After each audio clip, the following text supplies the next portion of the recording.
Good morning, Ram Nation. We're back with another edition of the DNVR Rams podcast, special live edition. I'm Justin Michael. I am your host as always.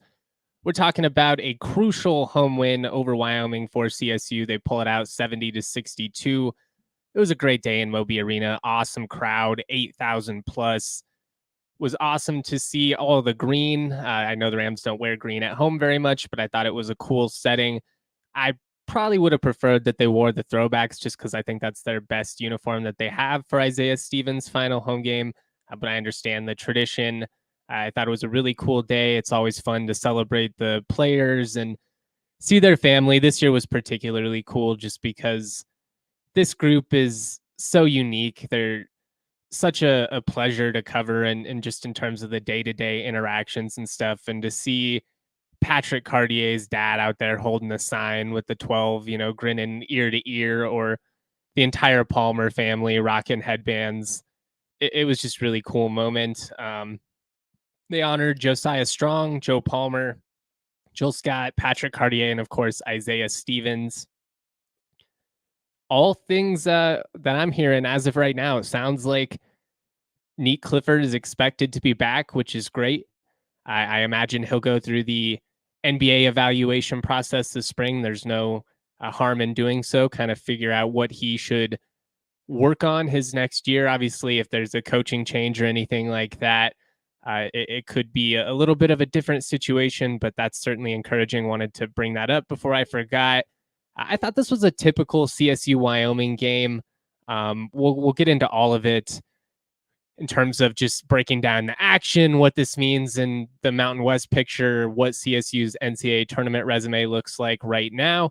As we talked about going really back to last week, there's a lot of pressure on CSU. These are games that you really cannot afford to drop. And I thought the Rams, with kind of their backs against the wall, all the pressures on CSU, none of the pressures on Wyoming. I thought they played really hard. I mean, really, I would credit the effort of both sides. There are very rarely non-competitive games in this series. This Wyoming squad in general plays with a lot of heart. They didn't hit enough threes this time, which is really the big difference. Also, they didn't have the same massive advantage at the free throw line that they had in Laramie, but they never went away. The Rams in the second half, they're able to get up by like 11 or 12, a couple minutes in. It's looking like maybe they're going to extend the lead, kind of run away with it. Wyoming refused to let it happen, and I'm not surprised at all. They're a team that I think could be a tricky out for anybody in the Mountain West tournament, and we'll kind of get into all that as far as where CSU's at, what this next week will look like, who we would rather see as far as the matchups go with the Rams. As Aaron says, I really don't want to play Wyoming in the Mountain West tournament. I don't want to play anybody for a third time. Again, we'll kind of get into that later on at the end of the podcast, but it's going to be interesting. There's a lot of fluctuations still possible with the Mountain West standings. It feels fitting that it's really going to come down to probably the final Saturday in the league before we have a definitive, idea of what this is all going to look like.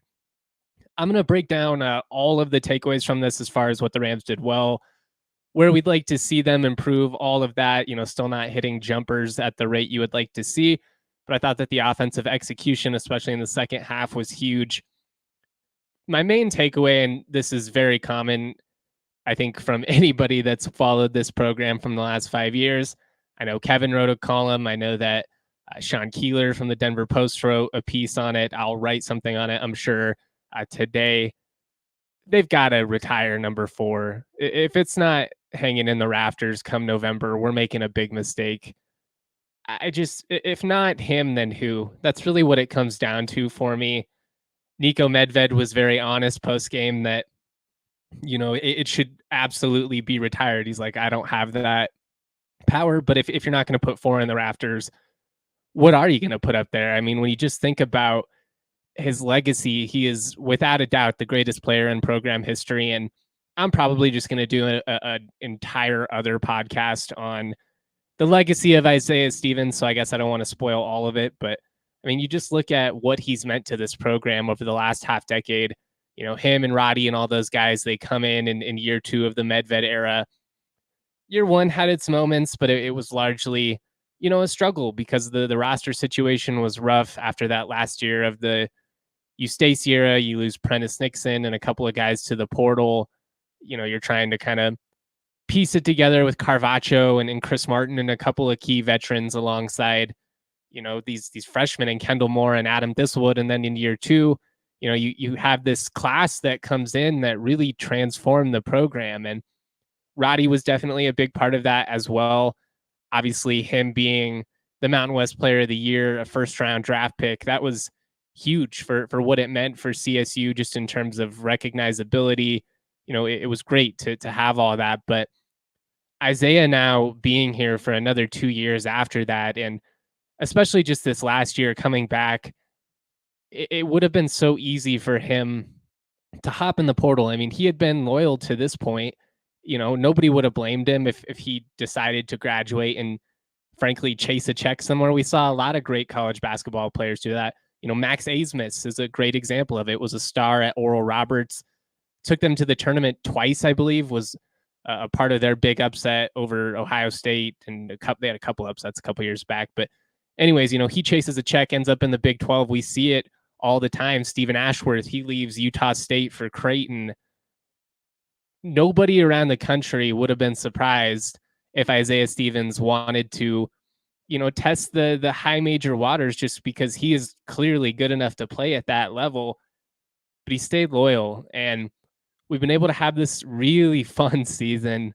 And I know that at the end here, it's been a bit of a struggle. And certainly I think that this week off is much needed for this team. You've got a couple of guys playing hobbled. It's funny. I asked the players that, as competitors, would you rather try and keep this momentum rolling now that you're back on the right side of things? You lose 3 straight. Now you get things back on track with the win. Would you rather try and keep that rolling? Or given the fact that I think you played 13 games without a bye, you've had a really challenging 7-week stretch, is it kind of nice to have a week off and get a chance to reset?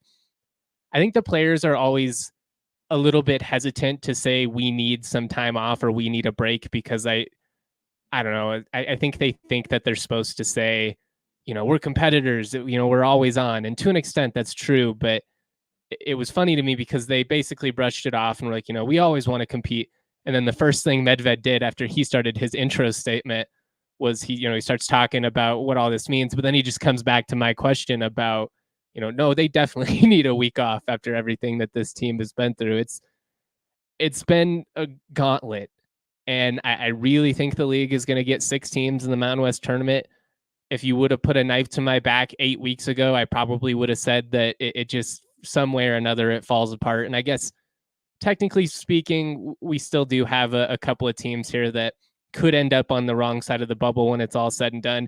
There's still pressure on CSU to close the season strong, and we'll get into all that. But this season has been a blast. It really has. You've been ranked for multiple months. You earn the highest ranked win in school history. You get a win over the Buffs on your home floor, multiple sellouts, multiple significant victories over teams that were at one point ranked or, are at least in the Mountain West championship mix with Utah State, Boise State, San Diego State. These type of seasons, if you can't appreciate these ones, man, I'm just telling you, like, it really doesn't get a whole lot better than this. Now, obviously, you could win a conference championship. You could have been a little bit more consistent. There's certainly levels that you could still reach, but I just mean, in the grand scheme of things, especially for a mid-major program, if you're not appreciating years where it's 20 plus wins, you've got 5 Q1 wins. I think there's only 13 teams in the country that have more than 5 Q1 wins. Like, what the Rams have done is so significant. And Isaiah Stevens has been the leader through it all. I mean, going back these last couple of years, this is really kind of the culmination of the last couple seasons, and what you've been trying to build towards. And he's just such a special guy on and off the court.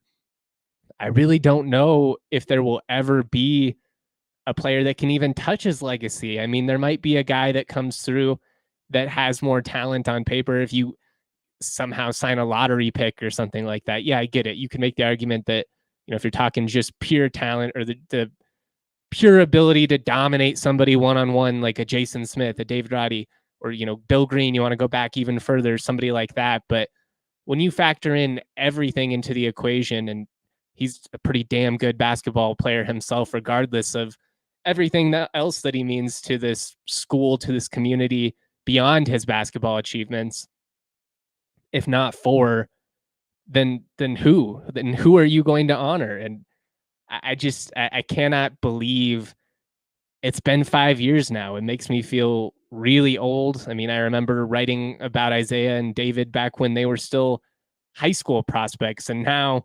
147 games in a Rams uniform later, 2,267 points, 833 assists, 501 rebounds, is the all-time leading scorer, all-time leader in assists, three-pointers. He's going to go down as not only one of the greatest players he's going to go down not only as the greatest player in CSU history, but he's going to go down as, in my opinion, one of the 5 best Mountain West players of all time. And I think when you factor in all of his accomplishments, especially if he could have some postseason success here, he could have an argument for like the greatest resume of all time. I mean, it's just what he has done it's not normal. And I hope that Ram fans recognize that. I think they do. It was a really cool scene in Fort Collins. I'm so glad that CSU honored Isaiah before the game and after the game. Seeing the thank you for signs was really cool. Seeing Isaiah acknowledge the crowd was awesome. It was fitting, it was a fitting way for him to go out. He didn't have a massive game or anything like that. He had some really key buckets down the stretch in that second half, especially as Wyoming was kind of hanging around there. But 12 points, 2 assists, that's not like a killer day for him by any means, but it was just a really encouraging day because you got big performances from the whole team, and that's what I'm about to get into. Real quick, I do want to shout out our friends over at Breckenridge Brewery. Breck Brew has a beer for any occasion. There's no better way to watch a game than having an ice-cold Breck Brew in hand. They've been doing it for 34 years. It all comes down to their love and passion for making good beer. Made with 100% renewable energy. You've got to love that. Try out some of our favorites. I kind of go back and forth depending on the mood, but I'm a big sour guy, so I love the Mountain Beach Sour. You can never go wrong with the Avalanche Amber Ale. That's actually the beer of the month. Avs, getting into the playoff stretch. The Nuggets, they're getting hot. Get over to Ball Arena. Have yourself an ice-cold Breck Brew. Check out the Breck Beer Locator at breckbrew.com to find a brew near you. I also want to talk to you guys about Fubo TV. With the NCAA tournament coming up, with the NBA playoffs, NHL, now is the time you want to make sure that you have access to all of the sports action. With Fubo, you get 140 plus live channels. You get sports, you get movies, you get shows. I was able to watch Waco on there, which was kind of cool. You can stream from any device. Watch the most Colorado sports for the lowest price. No contract, no cable, no hassle. Just sign up and start watching. 1,000 hours of cloud DVR included at no extra charge. It's like I said, the best way to watch the NBA, the NHL, all of it. Watch all your favorite college basketball, NBA action with Fubo. Go to www.fubotv.com/DNVR. Sign up for 15% off your first month of Fubo Pro. All right, I appreciate everybody hitting up the comment section. Always make these Sunday live shows a lot of fun. I am getting old, Aaron, reminiscing about the old days. I'm officially in that territory where I start talking about the good old days. And, back when I was watching CSU and Wyoming battle as a student, it was Josh Adams and Larry Nance Jr. going against Gian Clavel. But it really was a long time ago. Let's get into the takeaways. Let's get back on track. I thought both teams played really hard defensively in this one. That's not surprising at all. I think Jeff Linder is a really good coach. I think there's a lot of intriguing young talent on that roster. I love Maniau. I love Acott and some of those guys. They've brought in some key veterans, like Sam Griffin, to kind of help them ease this transition process. Wyoming really went in on high major transfers a year ago, specifically some Pac-12 guys where it didn't work out. I think there was culture shock. I don't think they responded well to Linder's tough coaching, and it just really did not work all together. It was a tough rebuild situation, but I'm not surprised at all that this team has been frisky all year. I know that the spread was like 15 and a half points. That was insane. I wouldn't have touched that with a 10-foot pole. And I would have said the same thing even if the Rams had been rolling. That's just because, like I said earlier, there's a rivalry game. These two teams are always up for each other. It doesn't matter if one team's a championship contender and the other one's in the, dweller of the I think I said that wrong. If they're dwelling in the basement, whatever, it's always going to be a good game, and credit to Wyoming for not allowing this one to get out of hand. I felt like, especially in that second half, with the way that CSU kind of got the offense rolling, neither team in the first half, was killing it offensively. Let me pull up the numbers here.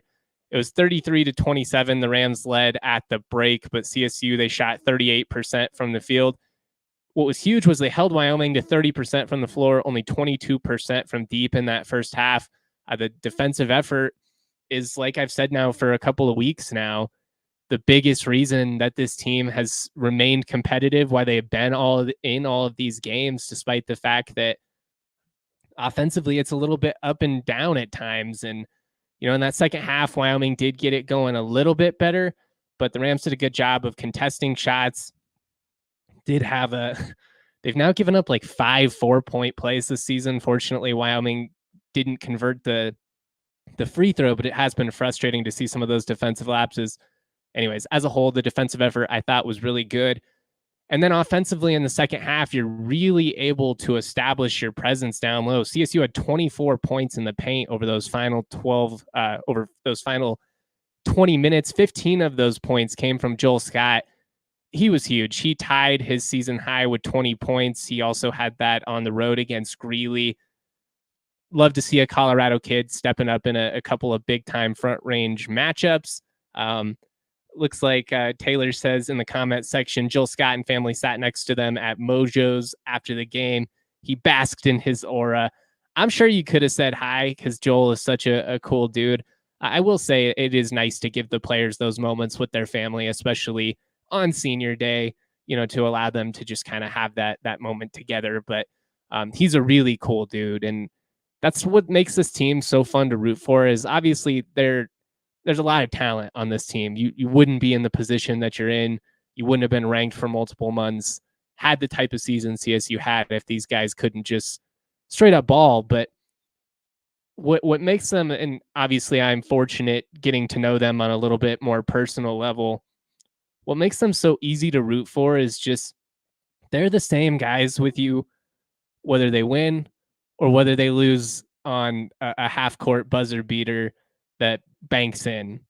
We talked to Joel and Isaiah after that game. We talked to Joel and Isaiah after Wyoming. Now, were they in a better mood after the win over Wyoming? Without a doubt, but they're so level-headed, and it's why I haven't lost faith in this team. Yes, there have been some frustrating moments. I still would contend that they only actually have one bad loss this season. When you look at their losses in Mountain West play, there have been some frustrating ways that the way that they have played out.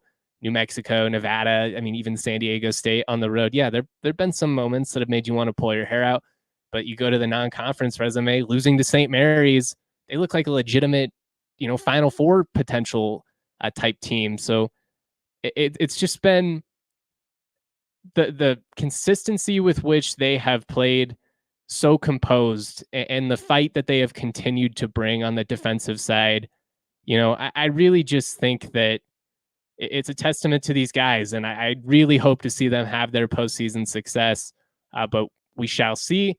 A lot still coming up. Another big factor in this game, in my opinion, I thought that Neek Clifford and Patrick Cartier had the type of performance that we'd really been missing. Now, I want to make it clear, those guys are always going to do the dirty work. Neek is always going to be one of, if not the best on-ball defender CSU has. I think it's him or Josiah Strong. He's CSU's best rebounder by far. He had a double-double in this one with 11 boards, 10 points. His aggressiveness, especially on the glass, he had a couple of putbacks. He had a transition dunk. He just had a couple of really loud moments in this game that were highly impactful, and his ability to just, go up and make some of those athletic I don't even know how to say what I'm saying right now. His athleticism is just absurd. It gets me tongue tied. That's how impressed I am with him. It was great to see him have, a productive game offensively though.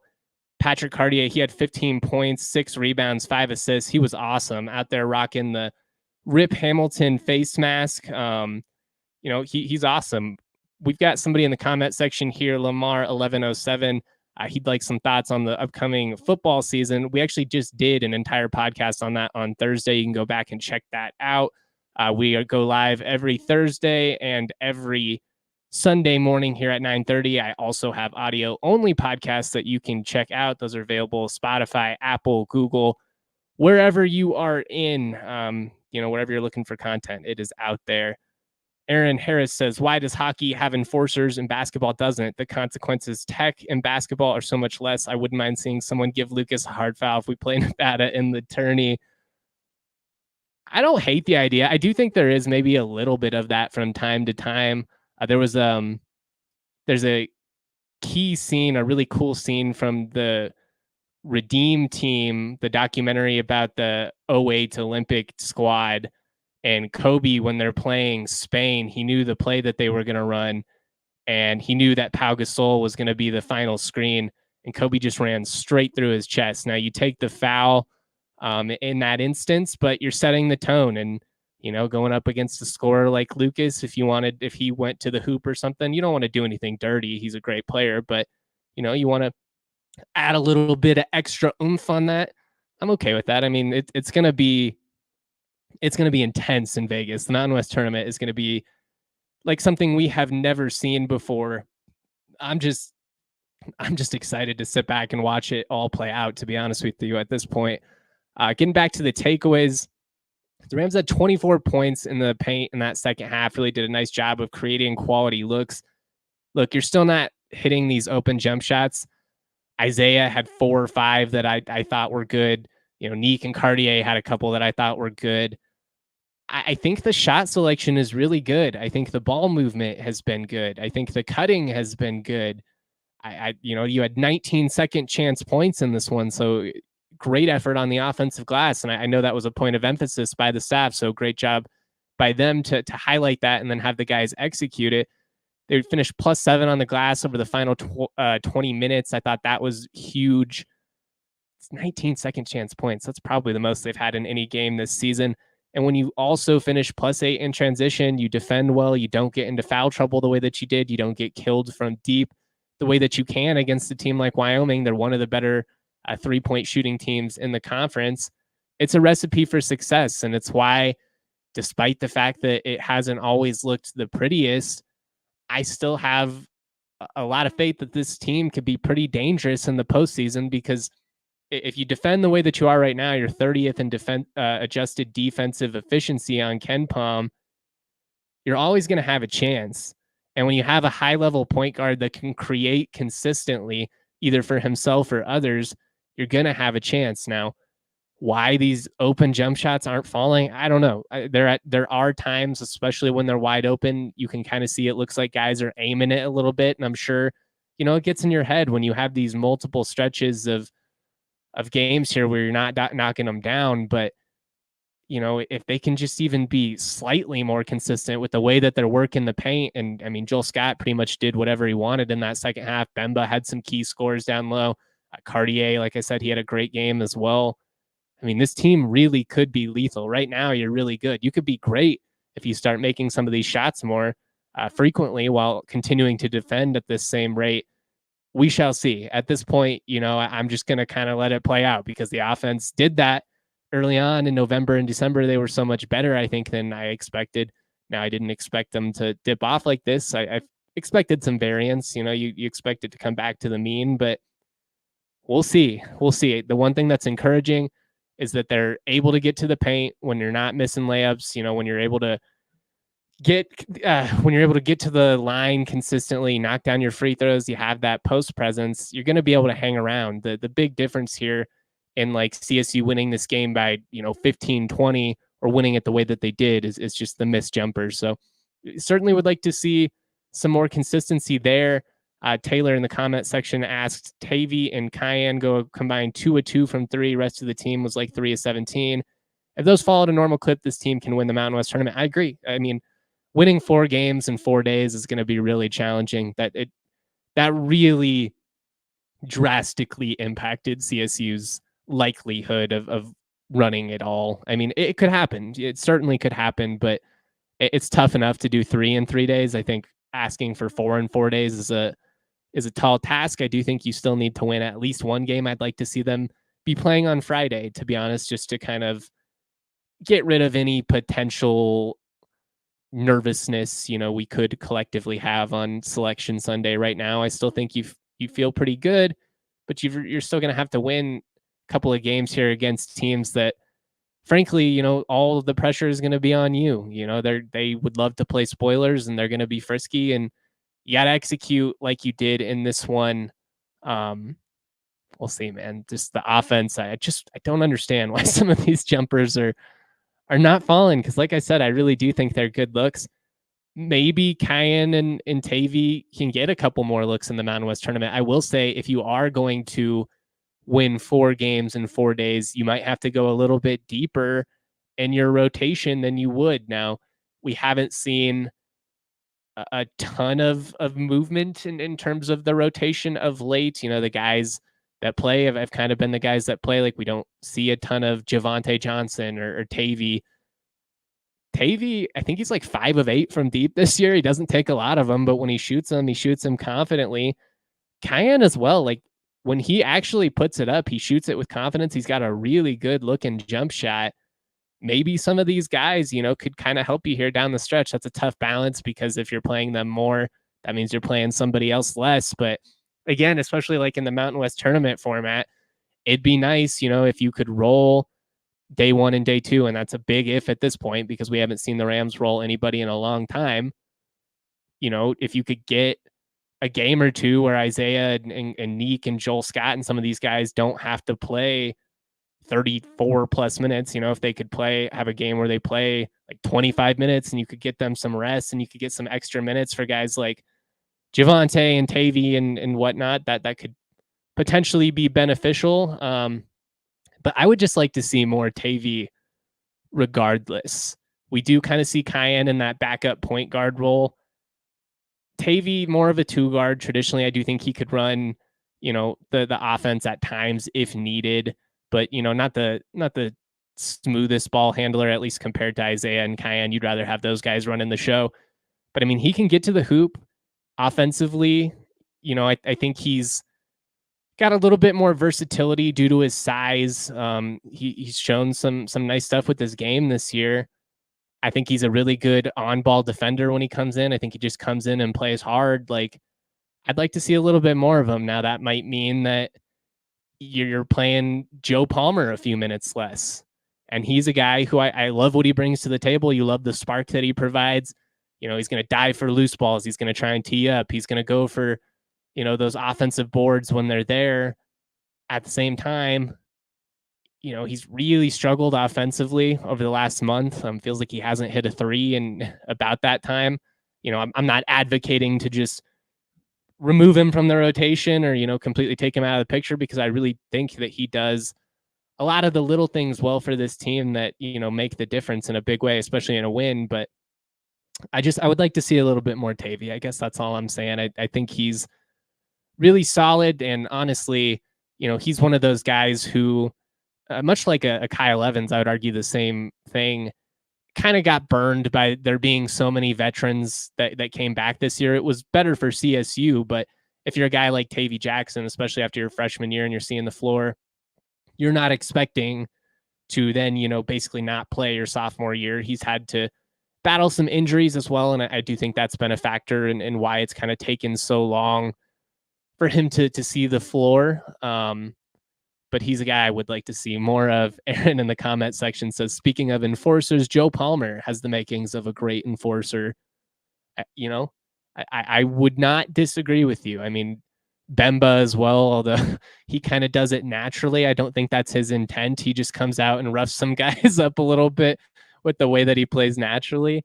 But I like the toughness that CSU had in this game, just on the concept of enforcers and playing with an edge or mentality. This was a really tough spot given the last 3 games, given what happened against Wyoming and Laramie. That's always going to be lingering in the back of your minds. This could have been a situation, especially in that second half after kind of going up by double digits and letting Wyoming get back into it. I think a lesser composed team really would have crumbled. I know to an extent the cynics are probably rolling their eyes because you're basically just crediting them for executing the way that you would expect your double digit favorites in this game. You without a doubt should win this game, especially with NCAA tournament aspirations. But I just I like the fight that they're playing with, and I love the attention to detail defensively. I love the fact that they're winning on the glass because that shows how locked in you are. And a team that started a season as hot as they did and then went through this stretch, it could be really easy to let it compound and let it fizzle out. And yes, they've had some really gut wrenching moments, but I kind of have a feeling that they're going to come out of it here and find their groove again. Now, maybe that's just me talking myself into it because I have so much respect for these players. I like these players. I like this coaching staff. But I do think there is something to be said about being battle tested. You've still got to execute here at the end, or this is all going to be a mute point. But with the way that they're defending right now, with what they're doing on the glass, I like this team's potential, especially if they can just hit jump shots at like a 10 to 15% better rate. I'm not trying to act like all of a sudden they're going to do what you're seeing like Kentucky and some of these teams do and start scoring like 120 points consecutively. I don't think that's going to happen. This isn't a team that needs to score 100 points. They don't even need to score 85. I think they're still 16-1 when they score 75 points. With how they're defending, they've yet to allow a team in league play score 80 on them. 75 is kind of that magic number for CSU. And if they can just find a little bit more consistency on the offensive end, I think with what the defense is doing right now, it really would not shock me to see the Rams, pull out some decisive wins in the postseason. Now, we'll have to see how all this plays out. I'm about to get into that. I'm going to talk about what CSU's kind of NCAA tournament resume looks like right now, what the big picture looks like in the Mountain West. Real quick, do want to shout out the homies over at Circle K. Now is a great time to join the Inner Circle. It's a free membership. It's easy to download. All you got to do is enter your email and phone number, and you're fully enrolled. When you sign up for the Inner Circle, your first 5 fill-ups, you're going to get 25 cents off per gallon. You're losing money if you're not in the Inner Circle. Your first 5 Polar Pops are free. So not only that, you can go and save money. You can get yourself a nice little sweet treat. And after that, you're going to get rewards. So every 6th item will be free on things like dispensed beverages, donuts, pizza, all that fun stuff. Get a free any size Polar Pop from Colorado Circle K when you text DNVR to 31310. That's DNVR to the number 31310. Message and data rates may apply. Periodic recurring messages per month. Terms and conditions can be viewed at circlek.com. All you got to do is sign up with the QR code or visit www.circlek.com/innercircle for more information. I also want to talk to you guys about Empire Today. Nobody kills it when it comes to flooring like Empire Today. You get the convenient shop at home process. You can look at your needs and everything that you are going to have to do in this process without even leaving your living room. It's kind of hard when you go to a big box store and you're trying to think to yourself, what is this going to look like? Is this flooring going to look good with my furniture? What's great about Empire Today, they have a virtual floor designer. You just snap a picture of your room. Boom, you can see how it's going to look in real time with all of your stuff. It's really cool. I like to mess around on it just for fun. What's awesome about Empire is that you are going to get the best possible service, the best possible products. There are copycats out there that want to try and claim, that they're on par. They're going to advertise lower prices, but the only reason that they can do that is because they're selling you crap. They're selling you flooring that they would not put in their own home. Empire's philosophy is to help you find what you need, not overwhelm you with thousands of choices and substitutes. What they leave out in the selection is just as important as what they leave in. Schedule a free in-home estimate today. All listeners can get a $300 50 discount when they use the promo code DNVR. Restrictions do apply. See empiretoday.com/DNVR for details.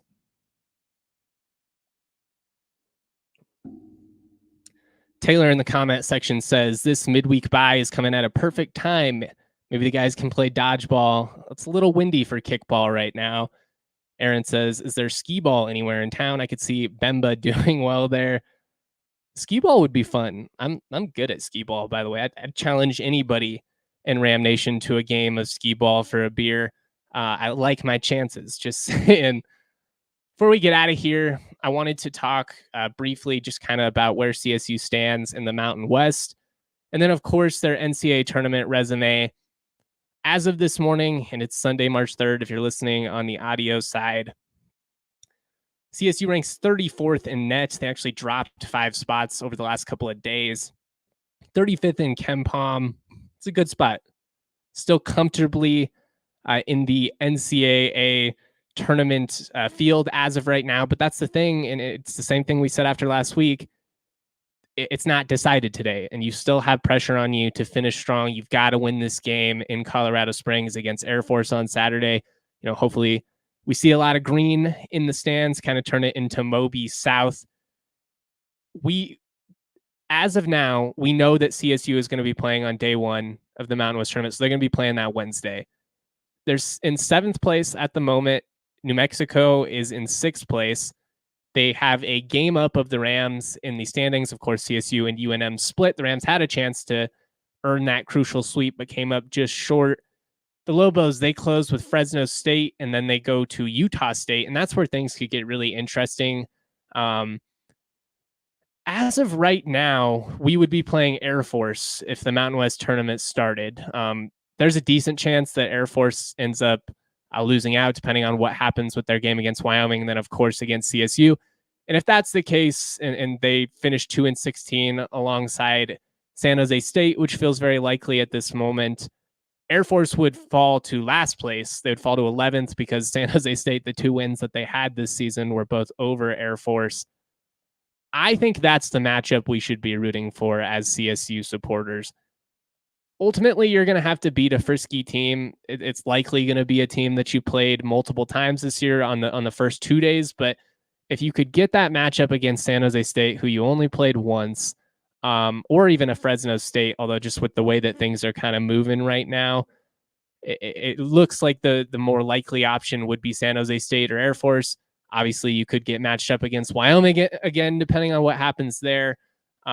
But the tiebreaker situation is interesting, especially against a team like New Mexico, because if CSU and New Mexico were to, finish tied,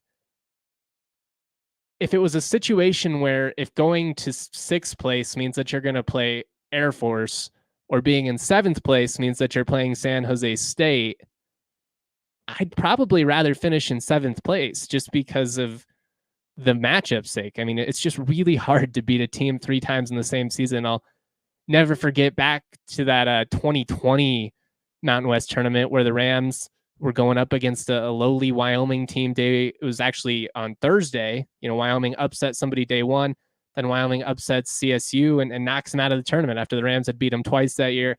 It's just tough to beat the same team 3 times, especially a team like Air Force. That would make me uneasy just because, you worry about the 3-point shooting, Bo Becker, Pertritis. They've got some guys that are capable of hurting you. Knife to my back, would probably rather play Air Force for a 3rd time than Wyoming for a 3rd time, just because that CSU Wyoming dynamic, they're always going to give everything they have. Not that the cadets won't, but it's just lesser of a rivalry. It is. I mean, it's in-state, it's conference, but especially on the basketball side, I don't even really consider Air Force a rival. I mean, they are just by definition, but I don't know if that makes sense. But I just, they're not known for hoops typically. It's not like they have a ton of fans or anything like that. I don't interact with Air Force basketball fans. I interact with a ton of Wyoming basketball fans. a lot could still happen here in this next week. I mean, Utah State, they should win the league. Like if they win out, they're going to win. But they've got to close out against New Mexico. Um, where it could get wonky for CSU potentially is if Nevada were to drop some games, like the Rams would not be able to pass Nevada in the standings, obviously, because they swept CSU if they finish with the same record. But again, that wouldn't necessarily be the worst thing in the world if you ended up in the 7 spot, but you draw San Jose State or Fresno State. I really like that as far as the day one matchup goes. I just would really like to avoid playing somebody for that third time. Aaron Harris says he had to sit next to the entire Wyoming team on the flight home in 2020. It was miserable. That was such a weird experience for anybody that was out there in 2020. It was right before the world fell apart. Basically, the Mountain West was one of the few, if not the only league that got their conference tournament all the way in because they held it a week earlier than usual. There was like some big construction conference or something out there, and they had to do it for the hotels. Anyways, it was a fun tournament. Sam Merrill hit a crazy shot for Utah State to upset San Diego State. Both of those teams, I think it's a shame that we didn't get to see them in the NCAA tournament. But I was staying at the Oyo Hotel, formerly the Hooters Hotel. It's not a great spot. Wouldn't recommend it. But I had all that paid for ahead of time, assuming that CSU would at least make it to Friday, if nothing else. They lose day one. Weird stuff can happen in the Mountain West tournament. And then I'm just out in Vegas by myself for 4 straight days, staying at the Oyo, inhaling cigarette smoke and just really wanting to be home after such a disappointing result. But the reason I bring all this up is we can't count our eggs before they've hatched. Now, if they win on Saturday, especially decisively, that should, knock on wood, should seal CSU's NCAA tournament bid. If you lose probably a Q3 game, maybe Q4, depending on how it all works up, though on day one of the Mountain West tournament, you're still going to be feeling a little bit uneasy. I would still say that at least these next two, you want to view them as must-win opportunities so that you're not sweating, Selection Sunday. The Rams were the second team left out of the tournament back in, 2021 or whatever. So it can be tight, and you just don't want to be in that spot after such a fun season. And I know that, again, there are so many people right now that are going to view this season as a failure or as a disappointment. And that's just absolutely crazy to me. It's a lack of perspective. It's a lack of understanding just how good this league is. If you even get to the NCAA tournament, it is a good season. If you win a game, it's a great season. I mean, anything after that is gravy. And yes, I would love to see CSU make the same type of run that San Diego State made last year. How epic would that be? That team had a lot more NCAA tournament experience. It's a process. You've got to build towards it. You got to walk before you can run. And at this point, I just want to see the Rams continue to build on it. And, frankly, I want to see these veterans go out with a little bit of postseason success, because especially for a guy like Isaiah Stevens, he just deserves it. He deserves it. Aaron says, never forget the Taco Bell Cantina. I never will, my friend. For those of you in Ram Nation that were a part of that special night, we'll always remember it. We ran into BC Johnson out in Vegas, gambling. It was a hell of a trip. By the way, if you're going to be out in Vegas and you would like to say hi, I'd love that. We can meet up somewhere on the strip, or you can come over to Circa and say what's up. Going to be a lot of fun out there, hoping to engage with as many CSU fans, as many Mountain West fans as possible. I really appreciate all you guys rocking with me the way that you do. Again, I will probably this afternoon, maybe not until tonight. We'll see how today goes. I'm going to record another podcast where I kind of get into this game a little more. Sometimes on the live shows, I don't get into every takeaway I have because I get tracked with the comment section or just a tangent. I mean, it happens. We all know I'm a bit of a rambler. So I'll get into that. I'll get into Isaiah Stevens' incredible legacy and really just drive home how unique he is in terms of the history of this program. And when you look at his numbers, like at a national level, or compare them to the other greats in Mountain West history, it really is something else. Shout out to my guy Yahir producing us behind the scenes. Shout out to everybody in the comment section making this show a lot of fun. This was a lot more fun than last week where, it was kind of a therapy session. Now we're feeling good. Still, again, we don't want to get too ahead of ourselves. We got a big one coming up next Saturday. Always proud to be. Much love, y'all. Peace. We all silly like the mayor.